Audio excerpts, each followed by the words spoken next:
Nutrition.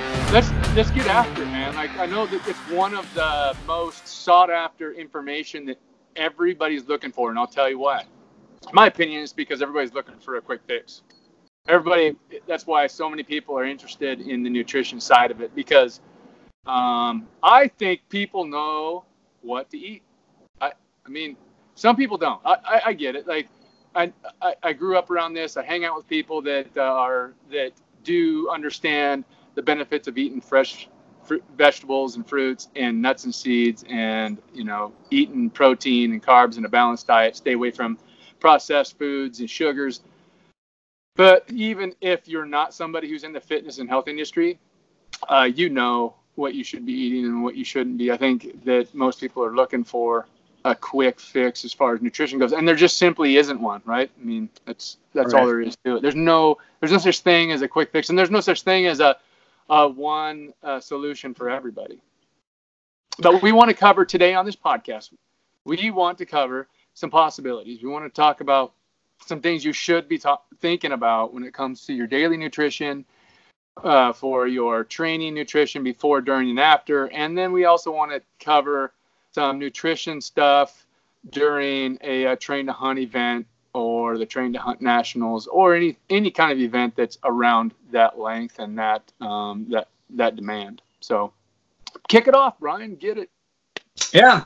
Well, Kenton, nutrition is being a trainer for 20 some years now.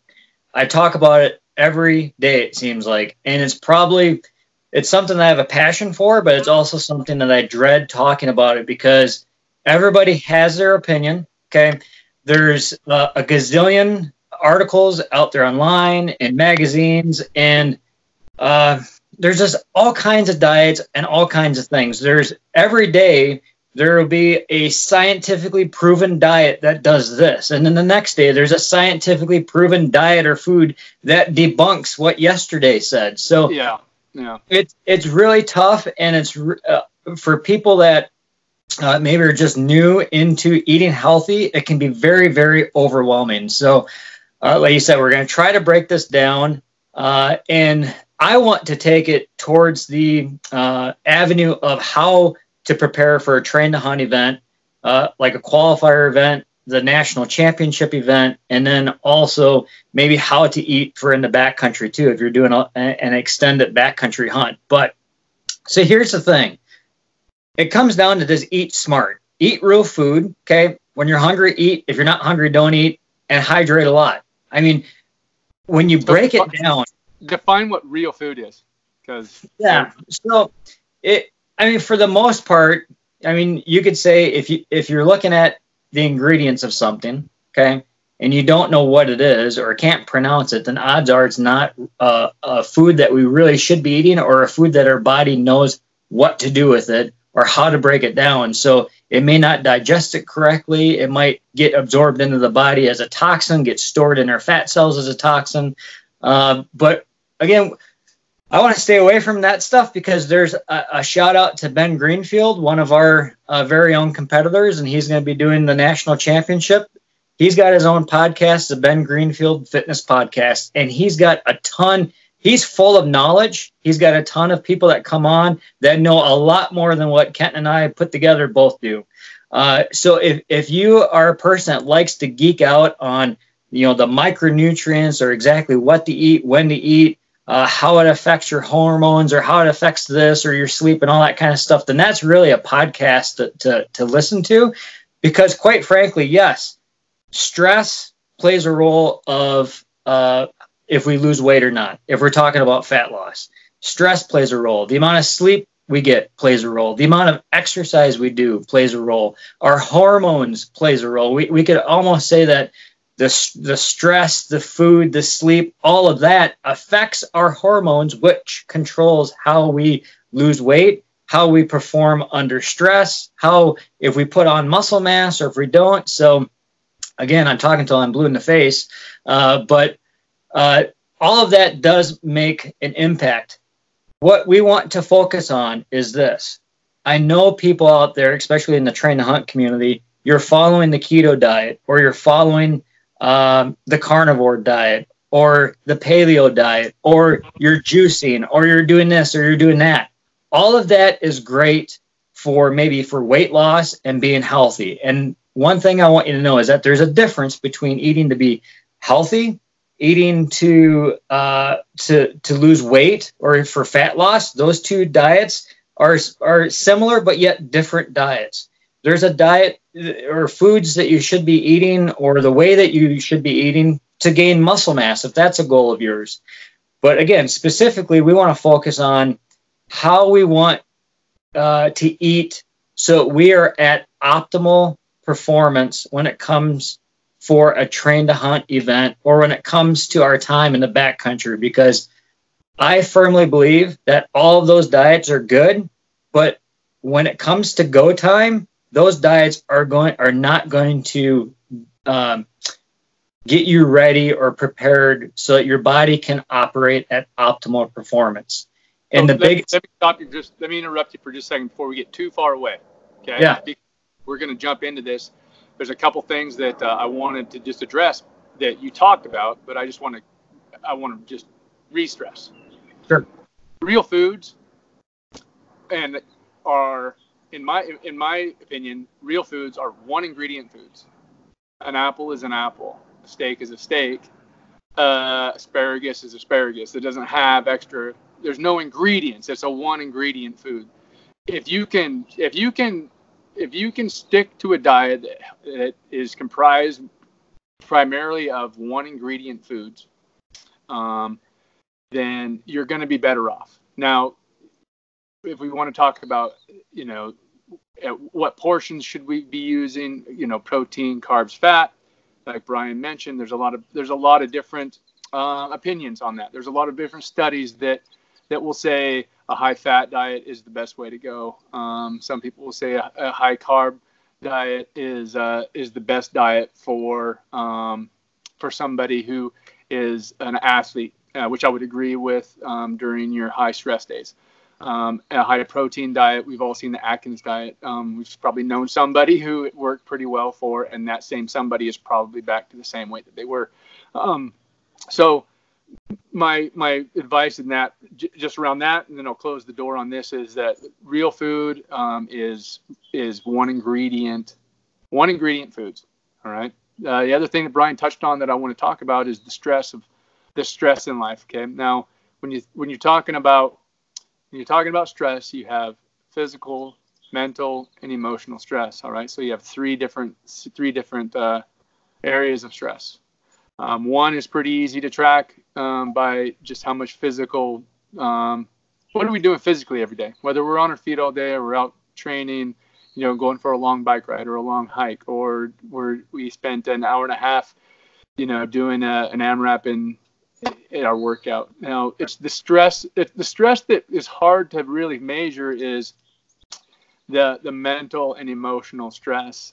That of work, of family, of maybe you're stressed out about finances, or your job, or your boss, or your coach, or your spouse, or your kids, or there's 100 things to be mentally and emotionally stressed about. But one thing that we have to remember is that our body, our hormones, have a response to stress, whether it be a physical stress, an emotional stress, or a mental stress. And what I mean by that, there's some really obvious ones. Anybody who's been out there is sitting in a tree stand, and that buck that you've had on camera 10 times, it finally walks underneath your tree stand. That response, that adrenaline dump, it's a response to an emotional stress or a mental stress of whatever it might be, fear of failure, of excitement, of whatever it might be. And your body has a response to that, and you feel different. Some of you may have had the wash machine legs. I know I have. When that big buck comes in and he finally, I get the shot off and he runs off, and I feel calm, but then I look down and my legs are just doing this right here, quivering. You're like, man, that's weird. Like, I can't control the wash machine legs. That's a physical response to a stress. Before we move on to that, I want you to understand that stress, in order to recover and make ground in a performance or a goal, whether it be weight loss, weight gain, or a performance goal. You have to understand that the gain is made during the recovery process. Okay, and Brian mentioned it. It's sleep, it's nutrition, it's even taking naps during the day. It's cold showers, and there's a ton of different recovering tools you can use out there. And then it's also taking a break emotionally and mentally, being able to just kind of check out and stop thinking and worrying and stressing about the things that normally stress you out. For me, Brian, it's always family, and frankly, it's hard for me to shut it off, shut my brain off as far as the business goes, and like the Train to Hunt Nationals coming up, and we have these new programs we're kicking out, and how to best deliver those services, and how can people best be served. I have a tough time shutting my brain off from that. And so I have to, on purpose, like take a time out, shut my brain off, and focus on something other than that, which for me, shooting my bow is a really great way to do that, because I can just, when you're shooting your bow, it's just, you're focused. So a couple things. So to wrap this up, stress, whether physical, emotional, or mental, stress has a reaction. You have a physical reaction to stress, and so you have to be able to recover from that. And the way to do that is sleep, nutrition, and emotionally and mentally, just be able to distract yourself and calm yourself and stop worrying about those types of things, or else you're going to have a tough time gaining ground in any goal, whether it be fat loss, muscle gain, or performance. So there are some some physiological benefits to some of to these diets. As Brian mentioned, our BanGreenfieldFitness.com has some great podcasts, and I will at this point I can mention that it's a moving target over there too. They're going to have experts on these different diets, but they're going to contradict each other. But they are the experts, and so. Really, in conclusion, as far as like daily diets, if you eat real foods and you keep a journal and you figure out which ones are going to work for you, sleep, nutrition, emotional and mental checkouts, keep a journal on those three things and how you're doing on a daily basis, you're going to find the right formula for you. It just takes a little bit of time as far as. But we're specifically talking about food. It's going to take a little bit of time, but you'll find it. I would just recommend eating often and small, and eating smaller meals. That works for some people. Other people, it doesn't work for them. So, Kenton, to kind of want to add on to that, there's actually I think it's a saliva test. I believe it's called 23andMe. It's a genetic test that you can have done. And what it does, it shows kind of what you're predisposed for of like how your body is going to react to different foods or different types of diets. So it's not super expensive. It might be a couple $100 to have it done. And that's something that if you're really into this, or if you're just having a tough time losing weight, is to have that have that test done, because a diet that works for somebody, let's say the Atkins diet, that might work for one person, but the other person, they may not lose any weight. Mostly that's because of water retention and stuff. But anyways, it's something to think about, because that takes away some of the trial and error, because that's really what eating healthy for your body is all about. You might react to certain foods differently than another person. I mean, that's guaranteed. This test will maybe get you further down that road, so you don't have to do as much trial and error. But and again, we're not totally against eating, processed food. I guess it's just be cautious and be smart about what you consume. Like the Wilderness Athlete products, they have the RE bars, which are great.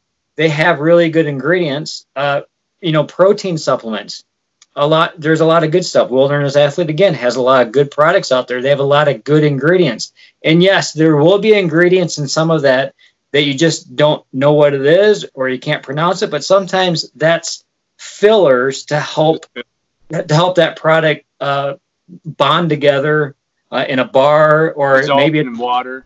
Exactly. So that's why I love the wilderness athlete stuff. They use the minimal amount of product that they need to use to make that product in the form and the shape that it has to be for us to consume it when we are on the go. When we're on the go, because I totally get it. You know, I train people every day. They're very busy people. Not everybody has the opportunity to have a nice, lush green salad every day for lunch. So just be smart about those choices. So that's right, and keep in mind that it's called supplements for a reason, because you're supposed to supplement your diet with it. It shouldn't be the main source. Like you shouldn't use protein shakes as your main source of protein.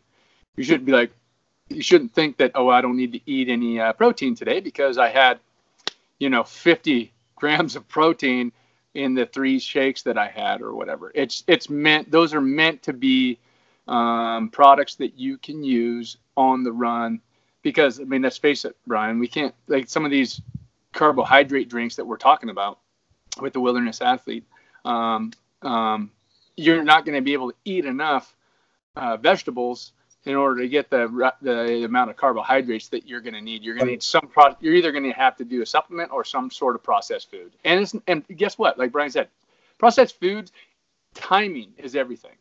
Some processed foods, it's okay. It's not going to hurt you. It's not going to delay your results. In fact, it's probably going to help you if the timing's right. So Brian, talk to them about nutritional timing around an event. Sure. So, all right. I'm trying to think about how to say this so it makes the most amount of sense. That, I guess, going back to, again, because I just know so many people that are on a keto diet or a low carb diet. And yes, you can perform well on that. It's actually a good way to train when you're training to lose weight, maybe early in the season, let's say around the New Year's or through springtime, and you're trying to get your weight down.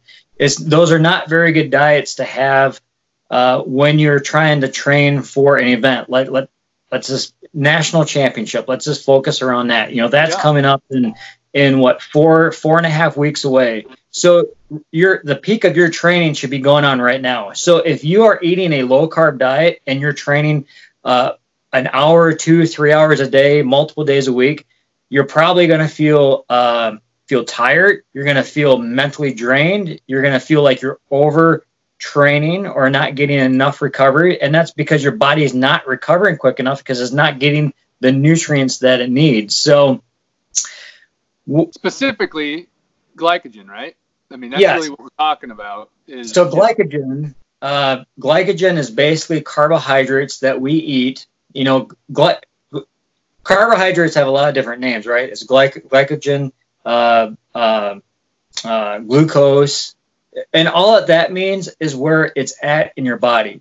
So carbohydrates, that's what you consume in food. When you eat it, okay, and it goes into our bloodstream, that's glucose. People with diabetes, they check their glucose levels to see where they're at. Glycogen, that's the carbohydrates that are stored basically in your muscles or in your soft tissue. And that's what you use as energy, okay? We can use fat and protein as energy, but it's not a very clean, efficient form of energy. So for people that are on a low-carb diet and they're exercising a lot, they're going through, bless you, Kenton. Thanks. Your body can make glycogen itself. It takes some time. But ideally, what you want to do is if you want to perform at your highest level, you're consuming carbohydrates so that your body can readily use that as energy and it doesn't have to make it itself. Does that make sense? Yes. Let's break it down for them really quick. So if you're performing something that takes 1 to 10 seconds and you're going all out, you're going to be, it's ATP, adrenal triphosphate or creatine phosphate. You're burning that up. So that's the first thing you're going to burn up. And then the second thing you're going to burn up in an aerobic phase or anaerobic phase, meaning not using oxygen anaerobic is just a high energy, like something like a 200 or a quarter mile or a half mile sprint would be in this area. That's where you're going to be using your glycogen stores. Okay, and then once that's burnt up and you move into an aerobic phase, then you're going to be using more.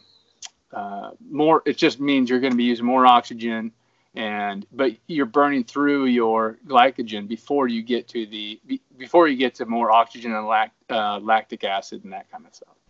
Yeah. It's going to get a little confusing here. So basically, we have a set amount of glycogen that's stored in our bodies that we can use as energy. So essentially, if your activity or your event is going to be under an hour or really under 45 minutes, there's no need to consume carbohydrates during that event. There's no need for high carb like a drink. Yeah, because your event's going to be over really before the glycogen storages are going to be used up if you are eating an adequate diet ahead of time. If you're not, then yes, then you probably don't have any glycogen storages or very small storages to begin with.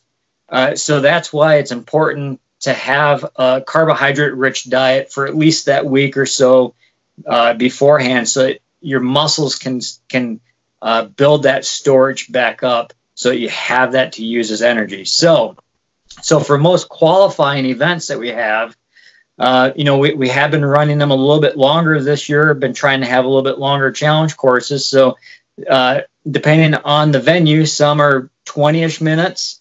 Texas was 30 minutes to an hour.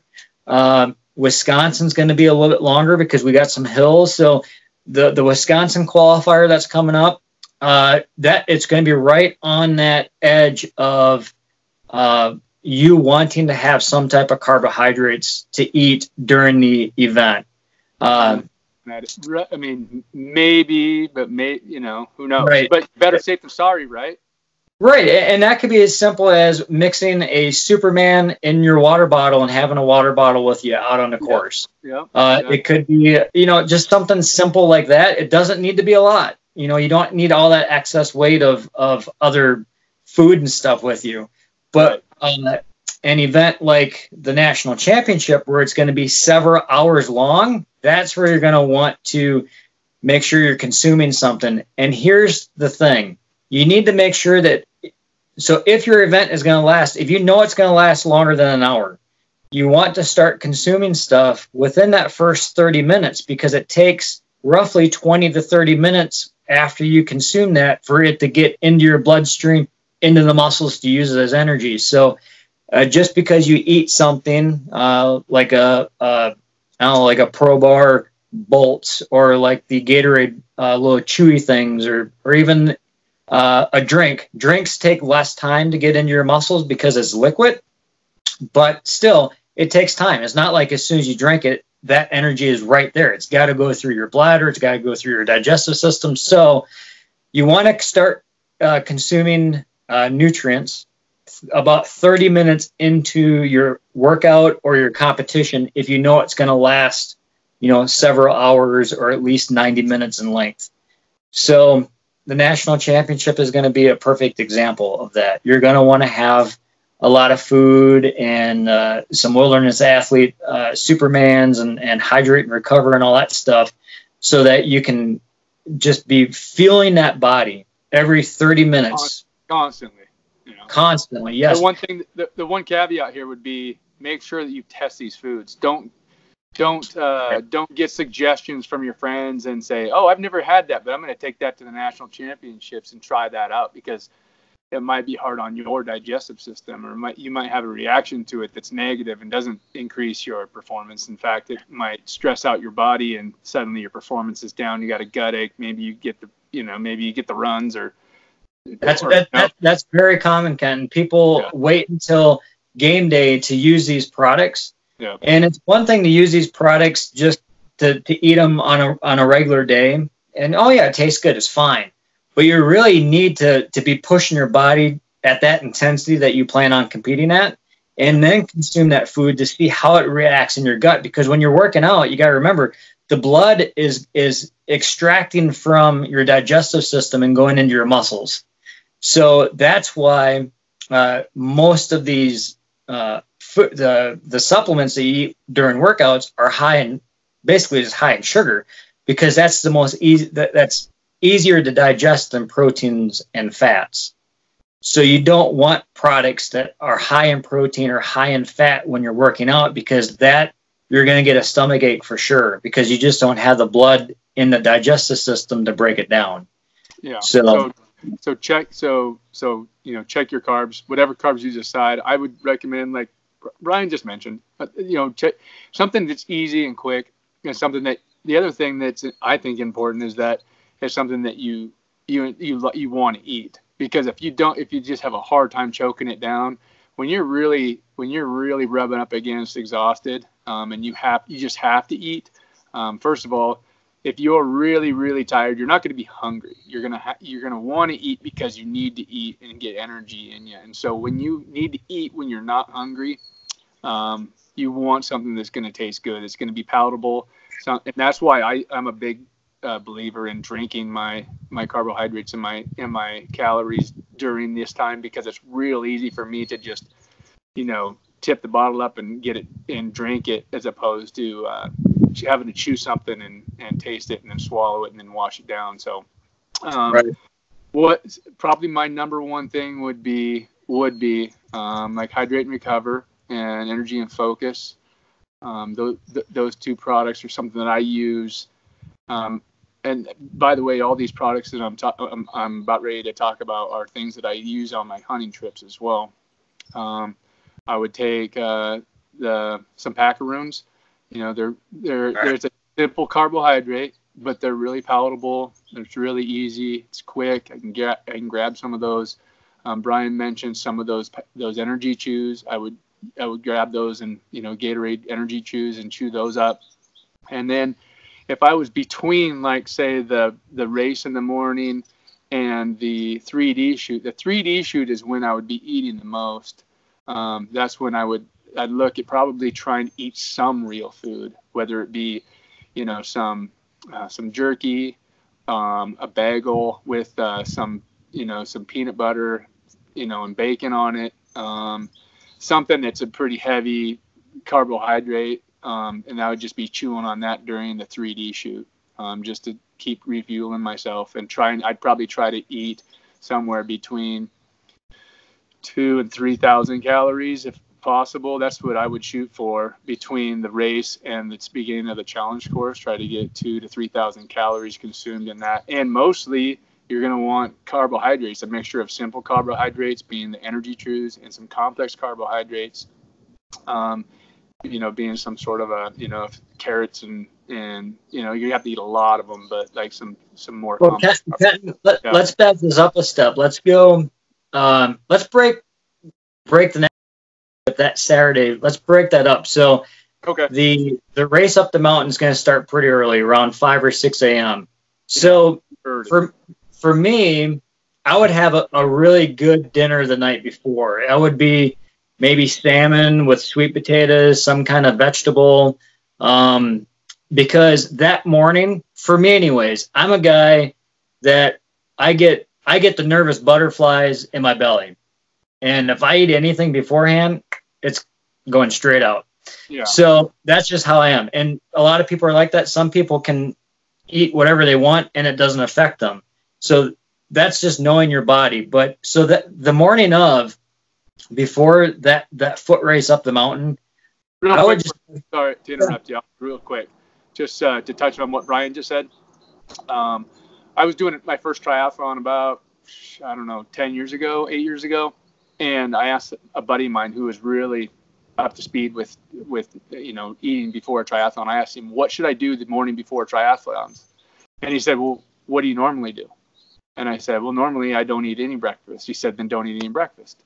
So if what Brian said is just a matter of knowing your body and knowing yourself, what I would do if I was you is either A, just do what you normally do, or B, even better than that, since we have some time before the national championship, try and get your body used to consuming some calories in the morning, Right. just because you can put those on board. Because think about it, you just had 10, 12 hours of 10 hours of fasting. Your body's basically done, it's empty.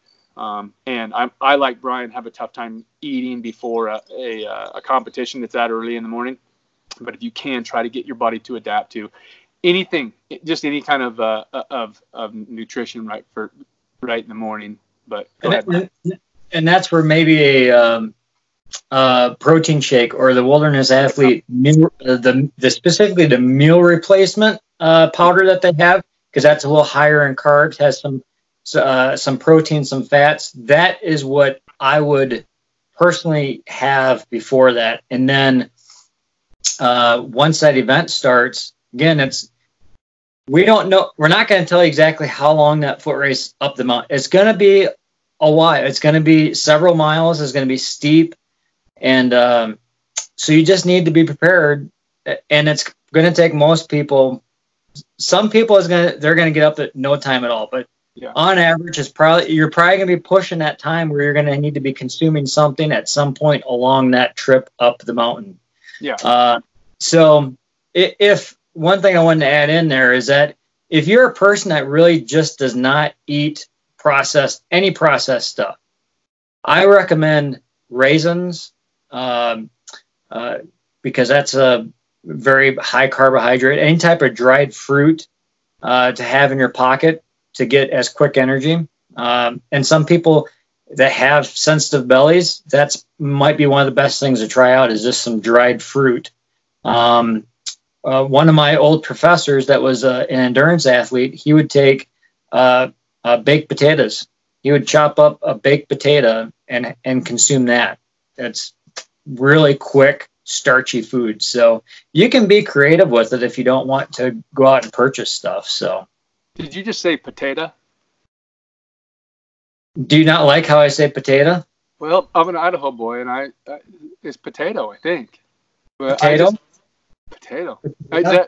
Is that a Wisconsin thing? Hey, now, don't you be making fun of my Wisconsin accent, there, buddy. Huh? A potato. Potato. Potato. I think I don't think it's the first time I've ever heard a baked potato, but I just caught that in your Wisconsin. And you have a very light Wisconsin accent, by the way. I can bring it out. If you want to go fishing out in the boat there and catch some walleyes and stuff, we can do that. Yeah. That's a good one. All right, so baked potato. Let's go with it. Taters. Baked taters. I know a guy that did the whole Grand Canyon. Listen to this. He went for it was like 53 miles in 24 hours on hard-boiled eggs, pickles, pickle juice, and a product and just a carbohydrate drink. So yeah, that guy, obviously, it wasn't the first time he'd ever done it, but it is something. Obviously, the pickle juice it's high in sodium, right? And then but it's pickles. I'm like, geez, Louise. So yeah, there's some odd foods out there. Some of you probably know exactly what you need, but the point that Brian's making is a good one. Just, you're gonna have to bring all the food up with you to consume during the 3D shoot anyway, because you can't send people up there to meet you at the finish line and then give you a bunch of food. So you're gonna have to take it up there anyway. I would plan on bringing, a whole day's worth of food if you were going hunting. That's what I would take, a whole day's worth of food minus the dehydrated dinner probably. That's what I would take. 25 to 3,000, even more, 3,500 calories. You're not gonna, I would not skimp on the calories that day. No, because you're right. During the 3D shoot there, that's really going to be you might have a little downtime after that before you start the challenge, the extended challenge course. But really, that's the time to be consuming the majority of your calories. So, yeah. And like what I think you mentioned this before, is have something that you want to eat. So for me, I'm a chocolate guy. So you guarantee I'm gonna have chocolate covered macadamia nuts, or even like the Justin's peanut butter cups. Yeah. Stuff like that, because that's stuff that I want to eat. Like I could eat that anytime. And then you eat that, and then that might help trigger your appetite, because like you said, you may not be very hungry because you just did an enormous amount of work. Yeah. And you're just not going to feel like it. So have something that you want to eat. Have a treat, so that helps you to start eating and to spike your appetite. Yeah, and some other ideas for some carbs to be consuming up there. And Brian, even though I made fun of it, I think a baked like sweet potato or a baked potato would be a good idea. Okay. So same with some sort of a trail mix where you have some walnuts and some almonds and some macadamia nuts, and it's a good time to throw in some M&Ms or whatever you're looking for, because you're just gonna burn through those anyway right after a hard session like that, where it's gonna take an all-out effort for 45 to an hour and a half or whatever. So right. The other things that I would look at are, like I said, macaroons and jerky and either a tortilla or a bagel with peanut butter and honey, or honey and bacon, or just something along those lines. And then a carbohydrate drink like a Wilderness Athlete Hydrate and Recover, or Focus and Energy, or a Gatorade, or whatever. So Ken, something to add into this. When you're working out, you on average, depending on the size of your body, you're going to be going through 30 to 60, maybe even more grams of carbohydrates per hour. Mm-hmm. So that's something to think about as well too, is how many to replenish just what you used going up the mountain. Okay. And it's probably going to be even more than that, because you're going up steep terrain, you're at elevation, and you're probably going as hard as you can. So you might even be more pushing 100 grams of carbs per hour. And remember, there are 4 calories per gram of carbohydrate. So when you're looking at the food content, you want something, again, that's going to add up to 100 grams, or essentially 400 calories, just to replenish what you used. And we're not talking about, just, through the 3D course and then prepping for the extended challenge course. So it's just to beat home the point, you need a lot of calories. If you plan on doing this and not taking anything, or taking very little, we're going to be scraping you off the mountain at 4:00 in the afternoon, because you have no energy left. Yeah. So. Yeah. And then, post workout. Now, are you good there, Brian? We good with before? Let's do during the challenge course. You should have covered it. I think we covered it. During the challenge course, you're probably going to want to be consuming every time, every 30 minutes or so. You're going to be wanting to take. There's goo packets. There's all kinds of just quick, accessible, fast, get into my blood system type of products that you can consume. I would recommend going on sites that have ultra marathoners and triathletes and these kinds of things, and ask and figure out what these guys are consuming, and then give those a shot, because there's so much out there. One of the things that people need to consider for the challenge course is that since it is the second event of the day, make sure that you are taking in third event of the day. The third event of the day. Make sure that you are taking in enough salt, okay? Because those electrolytes are going to play a big part of your recovery and in your performance in the challenge course. Just to add on to that, especially if it's sunny that day, you're going to be losing that salt content. You're at elevation, so you're going to be losing it quicker than what you think you are. I'm a very heavy, when I get done working out, my hat, my shirt, it will be white. I lose a lot of salt, and then I get Charlie horses. That's just how I am. So I would have, on top of your Wilderness Athlete products, I would have little electrolyte tablets to throw in with that as well too, just to increase.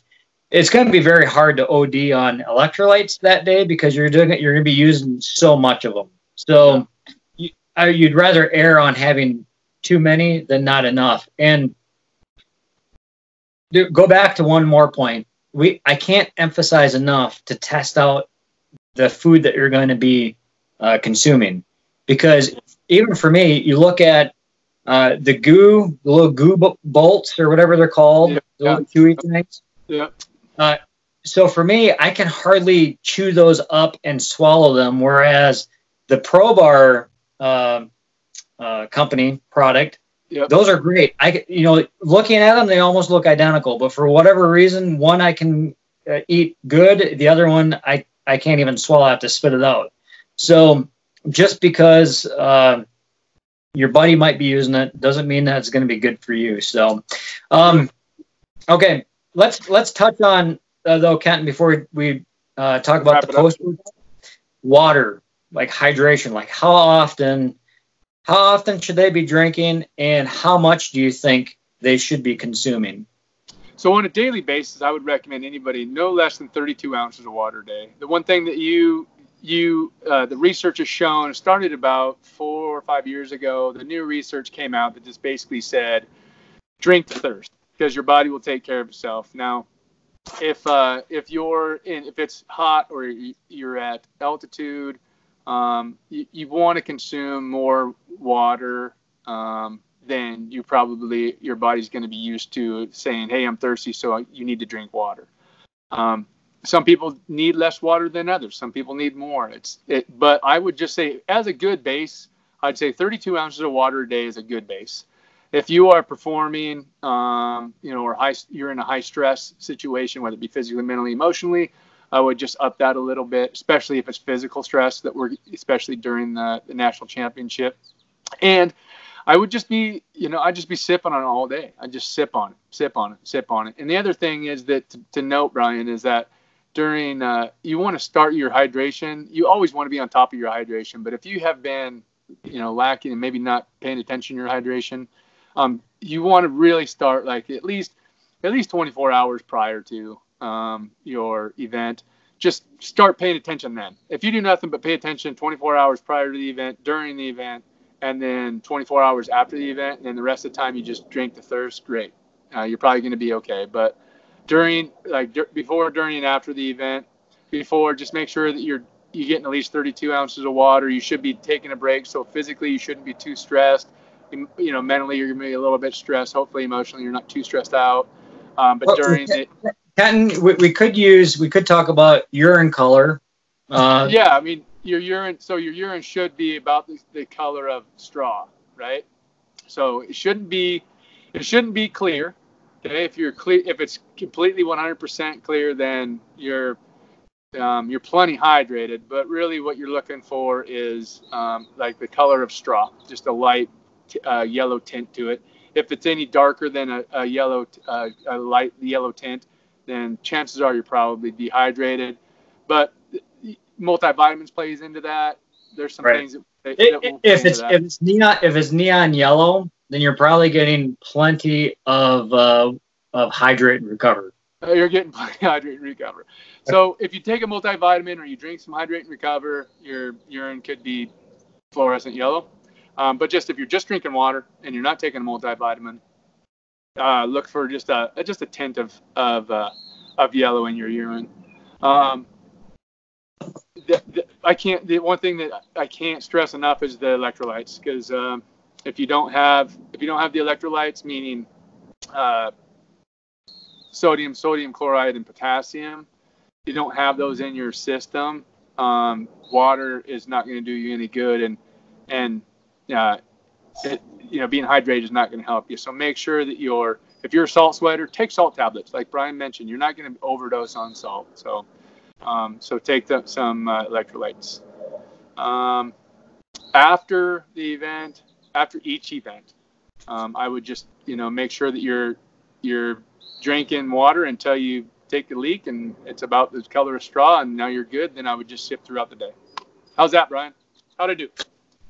That was excellent, Kenton. Ooh, good. A plus. A salt A. solid. Might be the first day I've got in a long time. Hey, I was just on the Train to Hunt community Facebook page. Yeah. Seeing if there's any more questions out there. The only one was, how to eat on the go, which we kind of covered that. Maybe the amount of carbohydrates you should be consuming on a daily basis. That's all going to depend on your activity level for that day. If you're working out a lot, then more carbohydrates. Maybe, I don't know, 5 to 6 grams of carbs per pound of body weight, and that's high. Again, we're talking about for optimal performance, not for weight loss, not for health wise.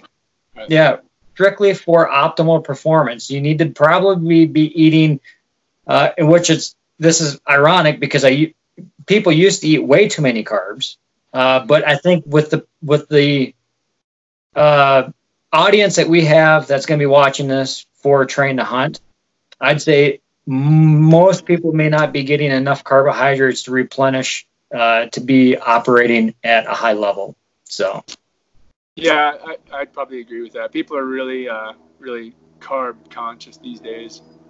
Then to just point out to you, Brian, or to the audience that Brian brought up, your optimal performance concern should not be a day-to-day deal. Like, you shouldn't be feeling like, man, I got to perform my very best today, every single day. Meaning, like, you do want to make sure that you have enough carbohydrates in your system to go outperform and have a good training session. Maybe, get into a flow state. For those of you who understand what a flow state is, that's a whole nother podcast. But as far as like trying to tune in your macronutrients every day for your workout, you have to consider what your workout is going to be, and then eat to that, which it takes a lot of research. It takes a lot of checking the boxes and, okay, I'm gonna eat this much. Now, how did I feel during my workout? How did I feel post-workout? Felt sluggish. My gut felt, had a gut ache. You have to just kind of test the waters. How far before a workout you can eat those carbs is kind of an individual thing as well. Some people can eat a work, 30 minutes before a workout. Myself, if I'm doing a strength workout, I can eat at any time going into a strength workout. But if I'm going to do a long bout where I'm really focusing on endurance and stamina, I have to plan my meal at least an hour before and let that stuff really digest before I get out and hit the trail for a couple hours. So you have to just weigh it out. Do keep in mind that carbohydrates are the fuel for your workouts, and don't skip on them. I know right now the keto diet's a big deal, and trying to turn your body into a fat burning machine is real popular, and I'm not against it. I think there's probably a lot of validity to it. I've been on the keto diet. It does take a little bit of time for your body to adjust. Brian and I, for the sake of this podcast, we're just talking about performing like during a peak event like the Train Hunt Challenge or the Train Hunt Nationals, or if you're peaking to go out on a 10-day hunt this fall, you're gonna want to consume some carbs and Ken, we're not saying that you can't operate on a keto diet. It's just that odds are, if you take your body and add fuel, add carbohydrates, you're going to operate even at an even higher level. So for you guys and gals that are maybe looking to go out on a backcountry hunt this fall and you're on a keto diet, you'll be fine. It's just you might be more sluggish. You might not recover as quickly, all that good stuff. And I work with a lot of athletes that are on a keto diet, and you won't even know that you're feeling that way because you're so used to it by that time, because you've been on a diet like that for months. And so you don't even realize that your body is a little sluggish until you consume some carbohydrates. And then it's like, whoa, I have a whole nother gear there. Like, yeah, you do. And that's a good training tool. That's a training tool that I have some of my guys doing, is that they're on a keto diet for several months. And then as we get closer to these big competitions, you start adding those carbs back in so you can start revving up your engine even more. So. Dude, it's been an hour already. Can you believe it? Been an hour. There's one more question, Kenton, that one of our listeners asked on Facebook. Our buddy Brandon Waddell. Oh, do I have a big deck? Yeah. I do. I have a compared to other people, I have an enormous deck. I'll just leave it at that. Yeah. I do want to say one last thing about. It's hard to keep a straight face. I will say one last thing that I think there are some really. It's something to think about. It's just food for thought. Those who own the most. Okay, let me get this right. Those who own the most Tupperware usually win the nutrition game. Meaning, dude, my wife kills me. We have like 2 big drawers of Tupperware, and it drives me nuts. Well, you should be winning because that means you're eating leftovers. Oh, very much so. So okay, so another thing. No. You already No. Seriously, quiet you. Here's something that you need to keep in mind. You ask yourself. We started this podcast off by saying people know what to eat. I started off by saying people know what to eat, and you should it's not a guessing game at this point. People don't know. People know that I can't eat Snickers bars and lose weight and feel good. But I do want to point out this: humans are we're not simple creatures. We're complex creatures, but we're simple in terms of that we have needs that need to be met, and when those needs aren't met, we have a physiological response. Okay, and some of the simple needs are. When we're hungry, we need to eat. When we're thirsty, we need to drink. When we're cold, we need shelter, right? And then there's a fourth, this emotional, this need of belonging. But for right now, I just want to talk about the need of hunger. When your body's hungry and it needs nutrition, and you neglect to give it the proper nutrition for a long period of time, where does your head go? I can tell you where mine goes. I need a cheeseburger. I need a hamburger. I want something quick. Fast, something's going to get my system right now. And the reason for that is because I'm neglecting this basic human need that I have. That means I need some calories. I need some nutrition in my body. My body's been telling me this for a couple hours, and I've been just putting it off. That's why I think it's so important that you need to eat almost prior to being hungry. That's why for myself, I think it's important to eat about every 2 to 3 hours, whether you like it or not. You don't eat a huge meal, but just eat a little something, because the longer you put off giving your body nutrition, the less logically you're going to think. Because even the most aware people in the world that know that these are bad things to put in my body, when they neglect when they neglect their nutrition long enough, I'm going to pull in. I'm going to get something right now. I've been there. I can tell you. I'm speaking from experience. I come out of the mountains. I'm hungry. I pull in, and I just pull right into the first fast food place, and I get the biggest burger I can get.